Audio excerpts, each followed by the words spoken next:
Olá, eu sou a Juscelia, eu sou uma discípula de Jesus e hoje eu quero conversar com você sobre a Bíblia Sagrada. Fica comigo que eu vou falar muito mais sobre esse tesouro que nós temos nas nossas mãos e te dar muitas dicas de leitura. Eu não sei se você sabe, mas existem muitos países ainda no mundo em que é proibido a palavra de Deus entrar, é proibido a religião e é proibido a Bíblia Sagrada. Então, você tem aí na sua casa, às vezes, mais do que uma Bíblia. Você precisa aprender a manuseá-la, você precisa aprender a ler, a buscar o Senhor através da sua Bíblia, para dirigir os seus passos de acordo com a vontade dele. A Bíblia é o manual da nossa vida. Como nós vamos nos direcionar a Deus sem conhecer a palavra dele? A forma com que a Bíblia está aqui em minhas mãos hoje é um processo de muito tempo. A Bíblia foi escrita em um período de 1.600 anos, mais de 16 séculos, e usando 40 homens. No total, ela tem 66 livros. Dentro desse período, quem inspirou a escritura da palavra de Deus foi o próprio Deus através do seu Espírito Santo. Homens foram inspirados. Entre eles tem profetas, médicos, pastores, reis. A Bíblia foi escrita por diversos homens, diversas personalidades, e ela é dividida também em setores. A Bíblia não foi escrita em ordem cronológica. Os teólogos que montaram a estrutura da Bíblia decidiram separar elas por seções. No Antigo Testamento, que a gente chama de Antiga Aliança. Por que testamento? Porque um testamento ele só é válido quando uma pessoa morre. Então nós temos o Primeiro Testamento, que é o Antigo Testamento, e o Novo Testamento, que é o Testamento de Jesus, né? Que a gente chama de período da graça. Então, o Antigo Testamento ele foi escrito da seguinte divisão. Os primeiros 5 livros, eles foram os livros que foram escritos por Moisés. Então, está lá Gênesis, Êxodo, Levíticos, Números e Deuteronômio. Depois disso, entram os livros históricos, que vão contar todo aquele processo dos judeus quando chegaram na Canaã, e como foi o processo de juízes, como foi também com os sacerdotes, como foi com os reinados, né? Então, nós temos o livro de Josué, Juízes, Ruth, 1ª e 2ª Samuel, 1ª e 2ª Reis, 1ª e 2ª Crônicas, Esdras, Neemias e Esther. Depois, existe um arranjo para os livros de poesia, que é Jó, Salmos, Provérbios, Eclesiastes e Cantares. Depois, ainda no Antigo Testamento, profetas maiores, que não quer dizer que eles são maiores no sentido de pessoas maiores e outras inferiores. Significa que eles escreveram cartas maiores, com mais capítulos de divisão. Isaías, Jeremias, Lamentações de Jeremias, Ezequiel e Daniel. E por fim, existem então um arranjo dos profetas menores, que são livros pequenos. Se você ver, dá para ler no mesmo dia, né? Profetas menores nós temos então Oséias, Joel, Amós, Obadias, Jonas, Miqueias, Naum, Abacuque, Sofonias, Ageu, Zacarias e Malaquias. E aí a gente fecha o Antigo Testamento com esses livros. Lembrando, gente, que a Bíblia Sagrada, do jeito com que ela foi escrita e está montada em livros aqui, é uma coisa muito recente. A história da Bíblia em si, a gente tem que entender que ela foi escrita primeiro em pergaminhos. Não existiam livros, né? Quando a Bíblia foi escrita, ela não foi escrita em capítulos, em versículos. Eram pergaminhos e as pessoas abriam aqueles rolos escritos para procurar os textos e ler. Então as histórias, elas não eram escritas com essas divisões que a gente tem hoje. E do jeito que ela está escrita e montada aqui pra gente, são 66 livros dentro de uma Bíblia. Então são várias histórias, muitas épocas diferentes. Então a gente tem que ler olhando para a Bíblia Sagrada, entendendo que ela foi escrita há muito tempo atrás, foram escritas por diversas pessoas, então ela tem uma forma de escrita diferente de cada pessoa que escreveu. Diferente também da intenção de ser escrito. Por exemplo, os 5 livros de leis que Moisés escreveu, os históricos que contam a história do povo, as poesias que a gente tem que ler entendendo o contexto com que elas foram escritas. Depois os profetas, que ano que eles escreveram, para quem eles escreveram, qual era o contexto, né? A gente não pode simplesmente abrir o Antigo Testamento e ler e entender ele como se fosse agora exatamente para mim, É claro que a palavra de Deus é hoje para nós, mas a gente tem que entender o contexto histórico dessa história, dessa carta, desse livro, tá? Então, depois a gente tem o Novo Testamento. O Novo Testamento tem 27 livros. E a gente tem os primeiros 4 livros que são com histórias de Jesus. São abordagens de 4 discípulos que escreveram 4 formas diferentes, 4 cartas para pessoas diferentes, né? Nós temos as primeiras 4 cartas, né, que são Mateus, Marcos, Lucas e João. Eles falam muitas histórias parecidas do que aconteceu com Jesus enquanto ele estava na Terra. Depois a gente tem um livro histórico, que é o livro de Atos dos Apóstolos, onde vai contar, depois que Jesus morreu, como foi o processo da igreja perseguida, a conversão das pessoas, a abertura das primeiras igrejas, e a conversão de Saulo, e aí então Saulo, que é Paulo, ele escreve as outras 14 cartas que são do Novo Testamento. Então, de 27 livros do Novo Testamento, 14 são do apóstolo Paulo. Paulo escreveu cartas para quem? Ele escreveu aos Romanos, aos Coríntios, 1ª e 2ª Coríntios, aos Efésios, Filipenses, Colossenses. Ele escreveu 2 cartas para Tessalônica, que é a 1ª e 2ª Tessalonicenses, 1ª e 2ª Timóteo, Tito, Filemão e Hebreus. E aí nós temos as cartas gerais, que são outros apóstolos que escreveram, que também estão constando no Novo Testamento. Tiago, 1ª e 2ª Pedro, 1ª, 2ª e 3ª João e Judas. E um livro de profecia que é o Apocalipse. Aí totalizando então os 27 livros do Novo Testamento.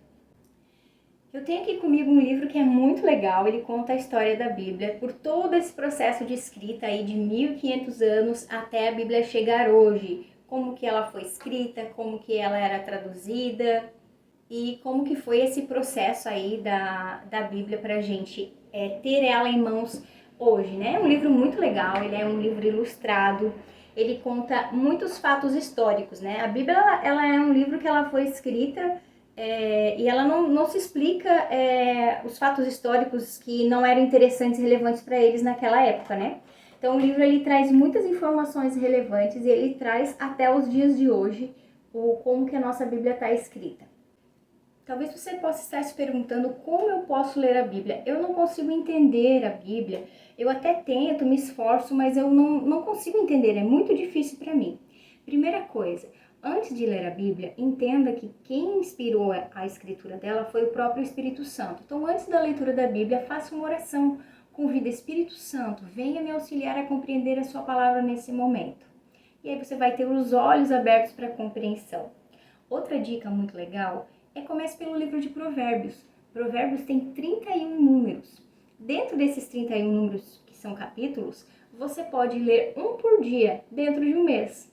Lá existem vários conselhos sobre a vida, sobre vários aspectos, sobre a vida amorosa, financeira, espiritual, relacionamento de família. Você pode começar pelo livro de Provérbios. Leia um por dia. Uma curiosidade sobre a Bíblia também é que ela sempre é o best-seller, ela sempre é um dos livros mais comprados e mais impressos do mundo. O livro mais lido da Bíblia é o livro de Salmos. E como nós sabemos que a maioria dos salmos foi escrito pelo rei Davi, nós podemos dizer então que o maior escritor de todos os tempos foi o rei Davi. Você pode também começar a ler pelo livro dos Salmos. Salmos tem 150 números. Entenda que Salmos, na verdade, eles são cânticos, eles são louvores. Quando eles foram escritos, eles eram para ser entoados. Então, eles foram feitos dentro de uma rima em outra língua, não foi escrita no português. A princípio era hebraico e aramaico, então pode não ter ritmo para a gente porque ela foi traduzida. Mas existem muitas lições bíblicas inspiradas por Deus através do louvor. A música ela é uma forma também de ensinamento da palavra. Por isso que é tão importante a gente ouvir louvores também. Uma forma muito importante de você entender a Bíblia Sagrada é você começar a entender o contexto, né? Então você tem que fazer algumas perguntas sobre esse texto. Eu vou dar um exemplo para vocês. Quem nunca ouviu o Salmos 23? No Salmos 23, escrito por Davi, diz o seguinte: O Senhor é o meu pastor e nada me faltará. Ele me faz repousar em verdes pastos e me leva para junto a riachos tranquilos. renova minhas forças e me guia pelos caminhos da justiça. Assim ele honra o seu nome. Mesmo quando eu andar pelo escuro vale da morte, não terei medo, pois tu estás ao meu lado, tua vara e teu cajado me protegem. Preparas um banquete para mim, na presença de meus inimigos. Unges minha cabeça com óleo e meu cálice transborda. Certamente a bondade e o amor me seguirão todos os dias da minha vida, e viverei na casa do Senhor para sempre. Aí nós vamos fazer um pouco de perguntas para o texto. Qual é o assunto principal? Então nós podemos entender aqui que o assunto principal é de uma ovelha que é guiada pelo seu pastor. Quem são as pessoas principais? A ovelha e o pastor. O que fala a respeito de Cristo nesse texto? Veja bem, Salmos foi escrito muitos anos antes de Jesus vir, mas a Bíblia toda ela se resume a refletir a Jesus. O que esse texto fala a respeito de Jesus para mim? Eu sou uma ovelha e Jesus é o meu pastor. Qual é a lição central? Que mesmo que eu passar pelo vale da sombra da morte, eu sou uma ovelha guiada pelo meu pastor e não terei problema nenhum que eu não possa superar com o auxílio da presença de Jesus, do meu pastor que estará comigo. E o que eu posso aplicar então na minha vida a partir desse texto que nós lemos? Veja bem, estou passando por um momento de dificuldade na minha vida, um momento de tristeza profunda. Talvez eu me sinta passando pelo vale da sombra da morte, mas eu tenho a convicção que o meu pastor estará comigo. A sua vara e seu cajado me consolam. Preparas uma mesa na presença dos meus inimigos. Essa é a forma com que nós lemos o texto. Nós lemos o texto analisando, fazendo perguntas para ele. Quem são os personagens? O que esse texto está querendo dizer para mim? Como que eu posso aplicar ele na minha vida? Outra dica muito importante é que nós temos 66 livros. As pessoas elas têm costume de abrir a Bíblia aleatoriamente e pegar textos que são separados. Então, se eu abrir aqui, eu vou ler um versículo, depois eu abro lá e eu vou ler outro versículo. Mas nós temos que estudar a Bíblia, nós temos que ler ela por partes. Então, vamos pegar o livro de Mateus, nós vamos ler ele do capítulo 1, capítulo 2 em sequência. Porque veja bem, quando Mateus escreveu esse livro, não havia separação.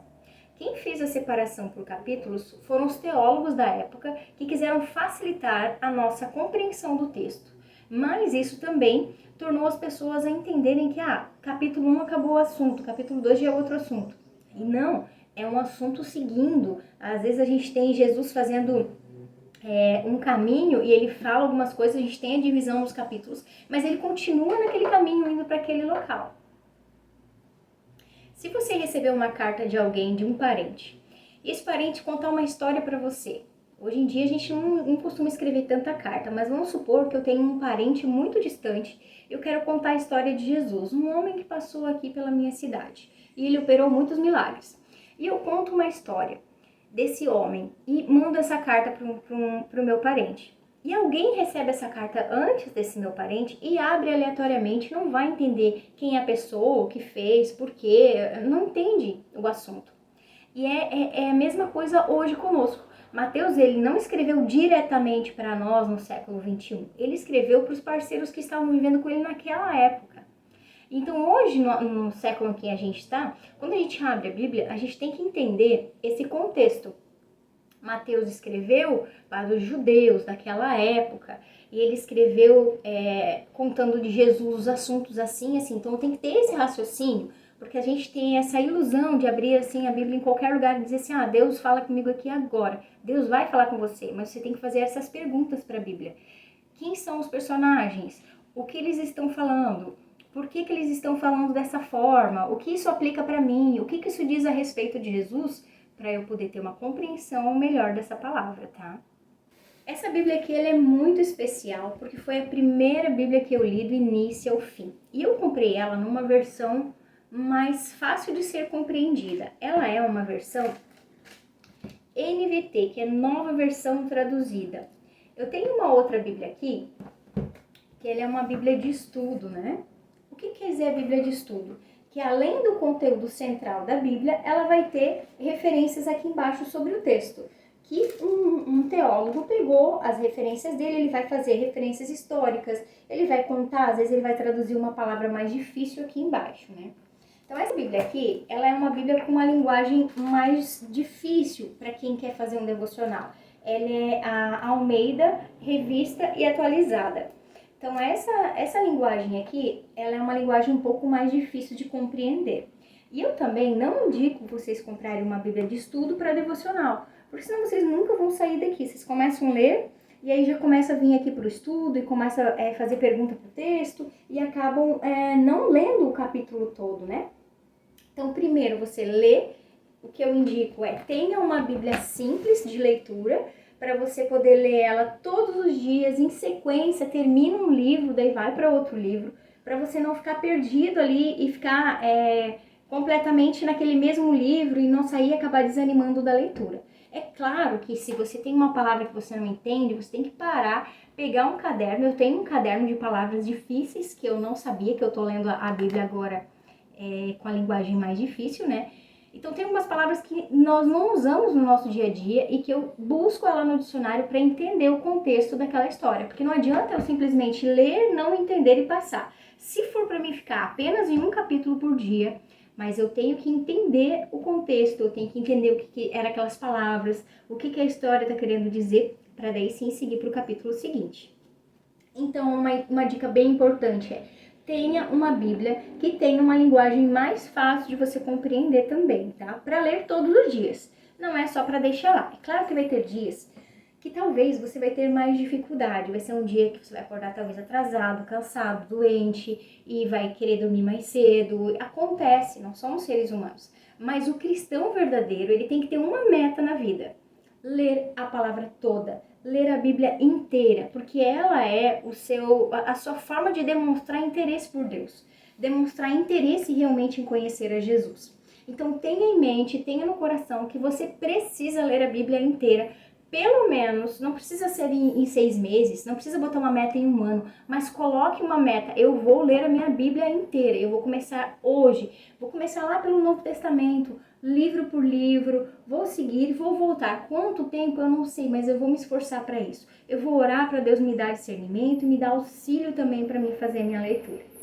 Outra dica importante também para você que quer ler a Bíblia toda é separar um momento no seu dia. Qual é o melhor horário para você ler a Bíblia? Eu tenho uma bebê e eu sei que todo dia de manhã, antes de ter a bebê, eu gostava de ler de manhã. Eu acordava antes do meu esposo, pegava o meu cafezinho num ambiente silencioso e eu ia fazer uma devocional. Mas com a rotina da bebê, infelizmente tem dias que ela não acorda muito bem, ela acorda antes, ou passamos uma noite mais cansados, então eu não posso deixar esse horário para fazer a leitura da Bíblia, porque senão eu acabo sempre me atrapalhando de manhã com a rotina dela. Você precisa ver qual é o melhor horário. Se para você é antes das crianças acordarem, se para você é no meio-dia no teu horário de almoço no teu trabalho, ou se para você é antes de dormir, quando tem um silêncio, todo mundo está quietinho. Ou você sabe que quando você chega muito cansado em casa à noite, você não vai ter disposição para leitura. Ou você sabe que de manhã você não gosta de acordar e ler, porque de manhã cedo você é aquela pessoa mais lenta, que não raciocina muito bem. Você escolhe qual é o melhor horário, mas tem um horário fixo. Porque vai chegar as férias, vai chegar final de semana e você vai sentir necessidade de ler por ter criado um hábito. E aí esse hábito é um hábito saudável que vai acrescentar à sua vida espiritual. A palavra de Deus também nos diz que nós devemos incluir no nosso pensamento a palavra do Senhor. Então veja bem, nós temos uma matriz. A matriz nos diz como deve ser a nossa vida, como tem que ser o nosso caminho com Deus. E aí nós acordamos e vamos para a vida, vamos para o nosso trabalho, vamos para a faculdade, vamos para a escola e nos deparamos com uma situação de dificuldade. Nesse momento, nós vamos ter uma emoção, vamos querer agir por impulso para querer lidar com aquilo, com aquele estresse, com aquela afronta. Mas quando nós trazemos à memória versículos bíblicos do que Deus diz para a gente a respeito daquela situação, naquele momento nós nos posicionamos como um verdadeiro cristão, que tem domínio próprio e é direcionado pela palavra. Mas como nós vamos saber qual é a matriz da nossa condução espiritual, da nossa condução cristã, se nós não estamos tendo a matriz?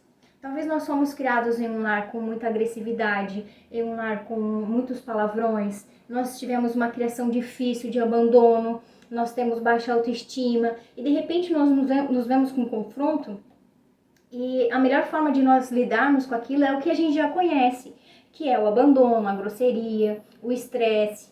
Só que quando nós nos posicionamos, respiramos e lembramos versículos bíblicos de como que é o nosso comportamento, de como que tem que ser a nossa vida cristã, nós temos a matriz. Então nós pegamos a situação e dizemos, não, isso não condiz com o viver cristão. A palavra de Deus fala assim e assim. Os frutos do Espírito são amor, benignidade, bondade, mansidão, alegria. Os frutos da carne são raiva, maldade, né? Tudo ao contrário. Então, se eu sei quais são os versículos bíblicos que já estão memorizados na minha mente, eu vou para eles no momento de dificuldade. Então, isso é muito importante. Acorde, leia um texto e pegue um versículo daquele texto que você leu, anote em um bloquinho, anote na geladeira, coloca no seu carro, um post-it, deixa visível para você lembrar dele. Quando vier pensamentos ruins, quando você estiver ansioso, respira fundo, lê a palavra que você vai trazer de novo à memória,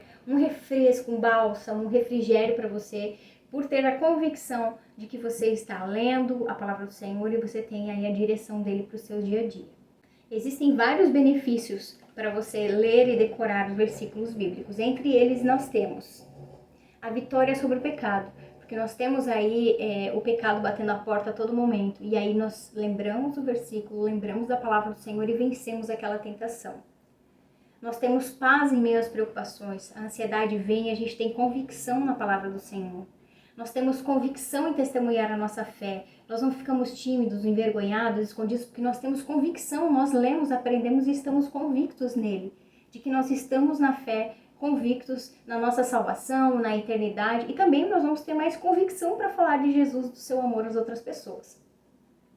Nós vamos ter um auxílio para o nosso crescimento pessoal, porque a palavra de Deus ela não é só espiritual, ela é um crescimento em Deus, com as pessoas, e até mesmo no nosso trabalho. Nós vamos nos desenvolver melhor quando lemos a palavra de Deus. A Bíblia, ela alimenta a nossa alma. Então, nossa alma, nosso espírito. Assim como o arroz, o feijão e o bife alimentam o nosso físico, né?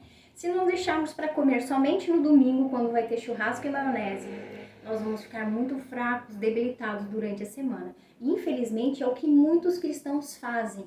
Eles deixam para ler a palavra somente no final da semana, lá no culto de domingo ou de sábado. E eles abrem a Bíblia, leem aquela passagem, alguns nem levam mais a Bíblia no domingo na igreja. E aí, simplesmente, a Bíblia volta para casa, ou ela simplesmente está aberta em um salmo que você gosta. Mas não é dessa forma que ela vai fazer a mudança que você precisa na sua vida. A Bíblia, ela é uma fonte de vida, é onde você se direciona para buscar a Deus. Então pensa, você está sedento, a tua alma está sedenta, você precisa buscar mais a Deus. A fonte que é inesgotável é a palavra de Deus. Então você vai ter ela com você todos os dias para se alimentar. Todos os dias o teu espírito precisa se alimentar de histórias, de experiências e de comandos de Deus para a sua vida. Então ela é uma leitura diária. Quando você lê a palavra de Deus, olha o que ela diz em 1 João 2,14. Eu vos escrevi porque sois fortes e a palavra de Deus permanece em vós e tendes vencido o maligno. Então nós somos fortes e nós vencemos o maligno. Temos essa convicção, nós nos tornamos crentes fortes. Quando nós não estamos lendo a palavra de Deus, infelizmente a gente vai ouvir muitas coisas que não são verdade, nós vamos nos conduzir pelo comportamento das outras pessoas, vamos nos entristecer e vamos enfraquecer.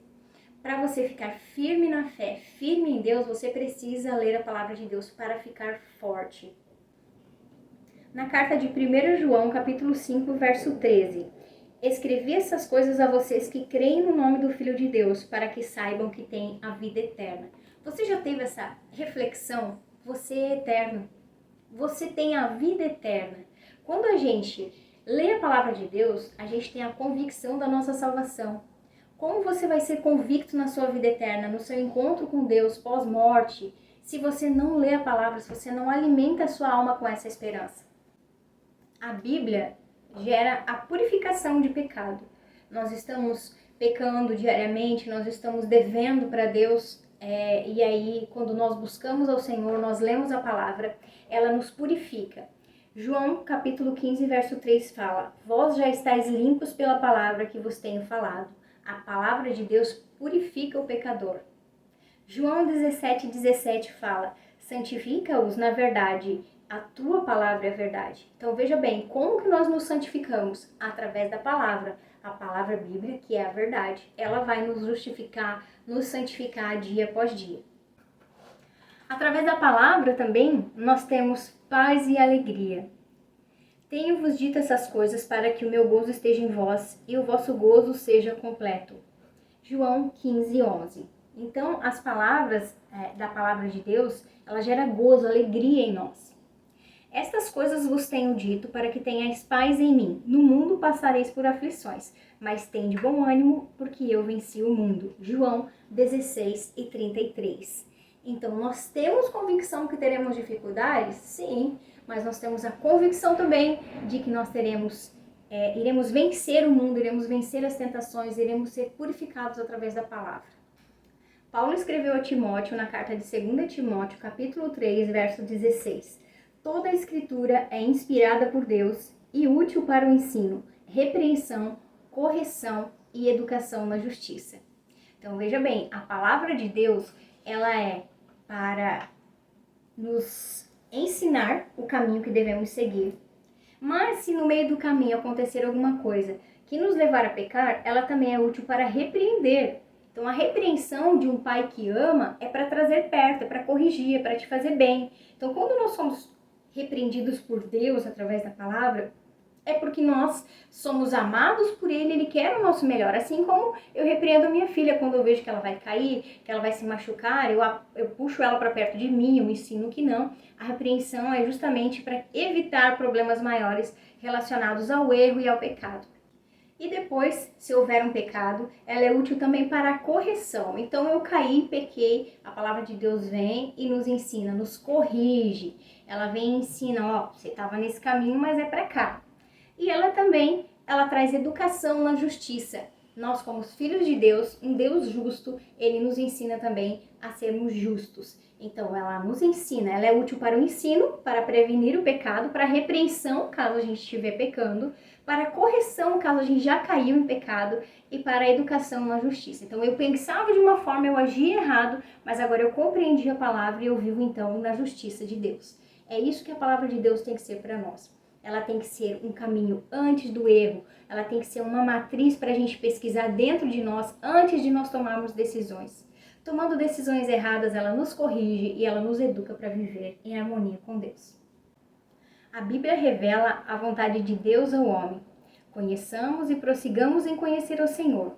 Como a alva, a sua vinda é certa, e ele descerá sobre nós como a chuva serôdia que rega a terra. Oséias 6:3. Então, é conhecer ao Senhor, mas não apenas se limitar ao que nós conhecemos, mas conhecê-lo e prosseguir em conhecer. E como nós vamos prosseguir em conhecer ao Senhor? Existem muitas ferramentas de compreensão. Se você disser, eu quero muito ler a palavra, eu quero compreender, eu quero buscar mais a Deus, eu sinto que eu sou uma pessoa que fui chamada para o dom da palavra, eu preciso buscar mais a Deus, eu não tenho conhecimento, compreensão, né? Primeiro você lê a Bíblia numa linguagem mais simples. Se você quer estudar a Bíblia, então eu recomendo uma Bíblia de estudo. Aqui então tem ela mais aprofundada, ela dá muitas informações na parte inicial, ela traz cronogramas, história da Bíblia também. Existem várias Bíblias de estudo muito boas. Aqui, por exemplo, ela tem um cronograma da história, né? Falando os nomes dos livros, dos profetas. Aqui tem outro cronologia de profetas do Antigo Testamento. Então, você vai conseguir localizar o momento histórico em que está acontecendo dentro dos anos. É muito legal. Dentro da Bíblia também tem mapas, tem outros estudos, e aí tem também a parte inferior, né? Porque a Bíblia ela é dividida em capítulos nos números maiores e em versículos nos menores. E aqui embaixo aí tem os comentários aí de quem escreveu a Bíblia para explicar melhor ela. Outras ferramentas muito boas também para conhecimento de vocês, eu trouxe aqui a concordância bíblica, que ela é como se fosse um dicionário de palavras. Então vamos supor, eu vou abrir aqui aleatoriamente, né? Nós temos aqui, por exemplo, lágrima, a palavra lágrima. Eu já procurei um versículo dentro dessa concordância que ela não estava na concordância, mas a maioria das palavras estão. Então vamos supor que você lembra de um versículo, mas não sabe onde ele está escrito, né? Apesar de ter o Google hoje, que você pode fazer isso muito rapidamente, se você não quiser estudar com o celular na mão, você pode vir aqui, ó, lágrima. Ele vai dar do Antigo Testamento até o Novo Testamento todas as referências bíblicas a essa palavra. Então vamos supor que você quer estudar sobre morte. Então você vai procurar a palavra morte aqui na nossa concordância bíblica. E olha só o quanto que fala de morte. Temos uma parte, duas partes, três partes falando só sobre morte. Então, todas as referências, todos os lugares da Bíblia em que a palavra morte aparece, vai aparecer na concordância. E aí você vai pegar só versículos isolados falando sobre a morte. Mas aí você vai ter que ter uma compreensão de um todo, né? Então, eu quero ler aqui Filipenses, que fala sobre a morte. Tá falando da morte de quem, né? Então, às vezes é a morte da pessoa, às vezes é a morte do animal. Você vai pegar todos os locais onde está falando a palavra morte, né? E aqui eu tenho os meus queridinhos, que são os livros de teologia sistemática. O que é a teologia sistemática? Ela separa assuntos da Bíblia, né? Então, dentro da Bíblia a gente tem os livros que falam a história daquele livro que tem que ser lido do início ao fim, né? A concordância, então, é as palavras. E a teologia sistemática, ela pega temas. Então, é separado alguns temas em que a gente fala. Por exemplo, aqui está falando sobre o homem no estado de pecado, a origem do pecado, o caráter essencial do primeiro pecado, a transmissão do pecado, o pecado na vida da raça humana e a punição do pecado. Então, ele é um livro grosso, ele fala sobre vários assuntos. Ele fala sobre Deus, sobre o Espírito Santo, sobre o pecado, sobre escatologia, fim dos tempos, né? Tudo baseado no estudo da Bíblia. E esse aqui é um outro escritor que também faz essa separação em vários temas. Também é teologia sistemática, né? Então ele vai falar aqui sobre a doutrina de Deus, a doutrina do homem, as doutrinas de Cristo e do Espírito Santo, a redenção, a igreja e a doutrina do futuro. O que quer dizer doutrina? São ensinamentos, né, da teologia sistemática, que vai explicar dentro da Bíblia o que a Bíblia diz a respeito de cada assunto, né? Então é muito interessante, se você quiser estudar um assunto específico, ter um livro de teologia sistemática também para te incentivar aí nessa busca constante por Deus. Eu espero que você tenha gostado do tema de hoje, que nós falamos sobre a Bíblia Sagrada. Se você gostou, deixe o seu like aqui no vídeo para ajudar a divulgar. Manda esse vídeo para alguém que você acha que vai fazer sentido ouvir e entender um pouquinho mais também sobre a Bíblia. Deus abençoe você, Deus abençoe seu dia. Um abraço e até mais.